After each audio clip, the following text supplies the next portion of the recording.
Please कुछ अच्छे investment के बारे में बताएं। इस साल कौन सा म्यूचुअल फंड स्कीम खरीदूं? सबसे अच्छा म्यूचुअल फंड स्कीम कौन सा है? सबसे अच्छा इन्वेस्टमेंट कौन सा है? क्या मुझे स्टॉक या रियल एस्टेट में इन्वेस्ट करना चाहिए? स्टॉक मार्केट के बारे में आपकी क्या राय है? क्या मेरा इन्वेस्टमेंट ठीक है या मुझे कुछ बदलना चाहिए? ऐसे कई सवाल अक्सर सुनने को मिलते हैं। इन सवालों में एक प्रॉब्लम है, ये इन्वेस्टमेंट के बारे में है, इन्वेस्टर के बारे में नहीं। इन्वेस्टर की जरूरतें बिल्कुल डिस्कस नहीं होती और शायद उन्हें इंपॉर्टेंट भी नहीं माना जाता। जैसे लीडरशिप गुरु और बेस्ट सेलिंग राइटर साइमन सिनेक कहते हैं, क्यों से शुरू करें? Start with why. इन्वेस्टमेंट की बात क्यों से शुरू होनी चाहिए। इन्वेस्टमेंट का पर्पस, क्यों इन्वेस्ट कर रहे हैं? शालिनी एक 8 साल की बच्ची है जो अपने मम्मी पापा के साथ नोएडा में रहती है। वह इंडिया के स्पेस प्रोग्राम की सक्सेस से बहुत इंस्पायर्ड है, जिसमें कुछ फीमेल साइंटिस्ट्स ने बहुत इंपॉर्टेंट रोल प्ले किया था। वह एक स्पेस साइंटिस्ट बनना चाहती है। उसके पेरेंट्स मिसेस और मिस्टर गुप्ता उसे उसके ड्रीम्स को पूरा करने में सपोर्ट करना चाहते हैं। रविंद्र 45 साल के एक बड़ी मल्टीनेशनल फर्म में इंजीनियर के तौर पर काम करते हैं। उनकी वाइफ एक हाउसवाइफ है, क्योंकि कंपनी कोई पेंशन प्लान ऑफर नहीं करती। उन्हें इस बात की चिंता है कि रिटायरमेंट के बाद वह एक अच्छी लाइफ कैसे जी पाएंगे। सुरिंदर सिंह हाल ही में अपने होम टाउन से एक बड़े शहर में शिफ्ट हुए हैं, क्योंकि उन्हें अपनी कंपनी में प्रमोशन और ट्रांसफर मिला है। हालांकि उनकी जॉब बहुत अच्छी है, लेकिन उन्हें घर ढूंढने में मुश्किल हो रही है। वह बार बार घर ढूंढकर थक गए हैं और आने वाले टाइम में अपना घर खरीदने की सोच रहे हैं। मिसेस डी सूजा हाल ही में अपनी जॉब से रिटायर हुई है। उन्हें रिटायरमेंट बेनिफिट्स के तौर पर एक बड़ी अमाउंट मिली है। वह इसे इन्वेस्ट करना चाहती है ताकि उन्हें रेगुलर इनकम मिले और वह आराम से अपनी लाइफ बिता सके। ऊपर दिए गए कुछ एग्जाम्पल्स हैं जो हम अपनी लाइफ में या अपने आसपास के लोगों की लाइफ में रेगुलरली देखते हैं। हालांकि इन एग्जाम्पल्स में पैसे का सीधा मेंशन नहीं है, लेकिन हमें पता है कि इन सभी सिचुएशंस में पैसा जरूर इन्वॉल्व होगा। इन्वेस्टमेंट की दुनिया में इन चारों की जरूरतों को फाइनेंशियल ऑब्जेक्टिव्स कहा जाता है। जब हम इन ऑब्जेक्टिव्स को अमाउंट और टाइमलाइन देते हैं तो ये फाइनेंशियल गोल्स बन जाते हैं। ऐसे कई सारे फाइनेंशियल गोल्स होते हैं। सबसे आम है बच्चों की पढ़ाई के लिए पैसे, बेटे या बेटी की शादी का खर्चा, रिटायरमेंट के लिए पैसे, एक गाड़ी खरीदना, अपना घर खरीदना या उसे ठीक करवाना, एक बड़ी छुट्टी पर जाना। इसके अलावा कुछ ऐसे भी हो सकते हैं जो इतने आम नहीं हैं, जैसे कि अपना बिजनेस शुरू करना या काम से छुट्टी लेकर अपनी हायर एजुकेशन के लिए पैसे जुटाना। इन्वेस्टमेंट प्लान करते टाइम गोल सेट करना एक बहुत ही इंपॉर्टेंट प्रैक्टिस है। जैसा कि ऊपर दिखाया गया है, सभी फाइनेंशियल गोल्स पैसे की जरूरतें होती हैं, जिन्हें उस समय की इनकम से पूरा नहीं किया जा सकता। जबकि गोल का खर्चा कम या ज्यादा हो सकता है, इनकम गोल को फंड करने के लिए जरूरी अमाउंट से कम हो सकती है। यहीं पर पैसे को इन्वेस्टमेंट से निकालना पड़ता है। दूसरे शब्दों में, इसके लिए पैसे को इन्वेस्ट करना पड़ता है। गोल सेटिंग का पहला स्टेप है लाइफ में इन इवेंट्स को पहचानना।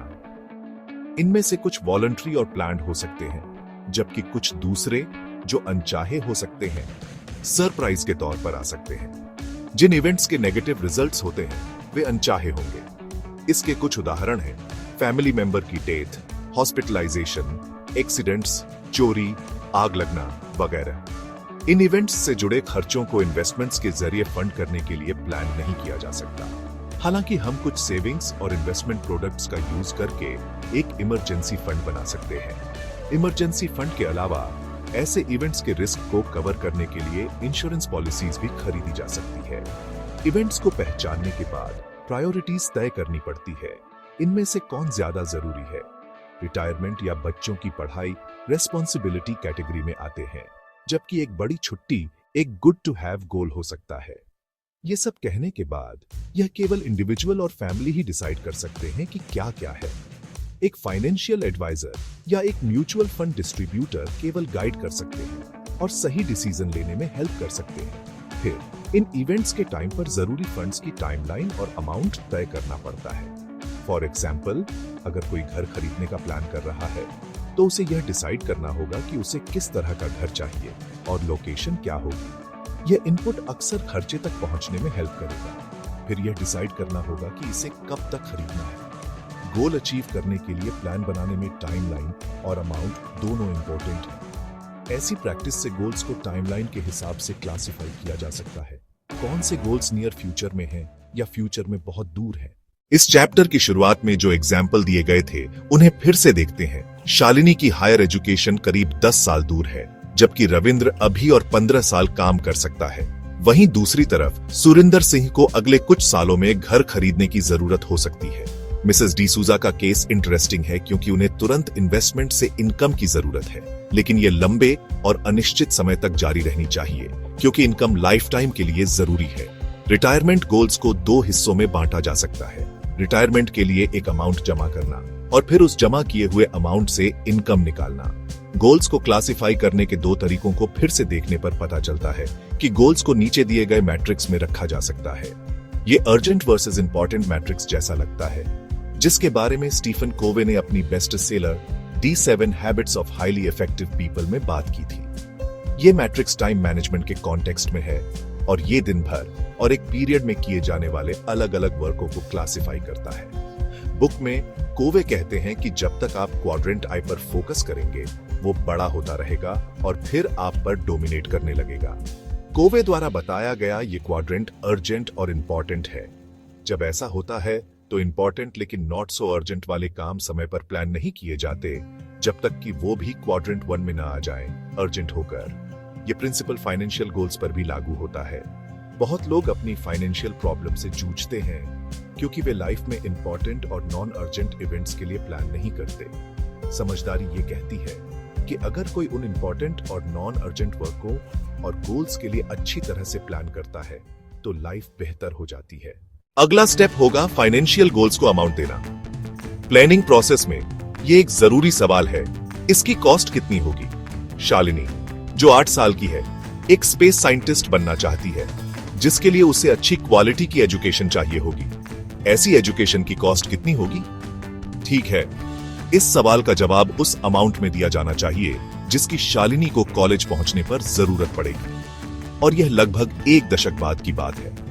ऐसे में खर्च बढ़ने की पूरी संभावना है। गोल्स की वैल्यू में इस तरह की ग्रोथ को इन्फ्लेशन कहा जाता है। गोल वैल्यूज के लिए इन्फ्लेशन एडजस्टमेंट बहुत जरूरी है, जिसके बिना पूरी प्लानिंग बिगड़ सकती है। एजुकेशन की कॉस्ट पिछले कुछ दशकों में बहुत तेजी से बढ़ी है। हेल्थ केयर कॉस्ट्स का भी यही हाल है, जो रिटायरमेंट के सालों में खर्चों पर बड़ा असर डाल सकती है। कुछ लोगों के पास सेविंग्स इन्वेस्टमेंट्स का एक पूल होता है और वे अपनी फाइनेंशियल जरूरतों को उसी पूल से पूरा करते हैं। ऐसे मैनेज करना पॉसिबल है। हालांकि कमी यह है कि आप इन्वेस्टमेंट के लिए टाइम फ्रेम नहीं जानते। जैसा कि हम आगे देखेंगे, इन्वेस्टमेंट डिसीजन के लिए अपना टाइम फ्रेम जानना जरूरी है। केस स्टडी शालिनी की हायर एजुकेशन के लिए। मान लीजिए कि आज की वैल्यू में उसकी हायर एजुकेशन का खर्च 50 लाख रुपए है, जबकि शालिनी 10 साल बाद कॉलेज जाएगी। अगर कॉलेज फीस में इन्फ्लेशन हर साल 8% रहने की उम्मीद है, तो उसके पेरेंट्स को 10 सालों में लगभग 107,94,625 रुपये जुटाने होंगे।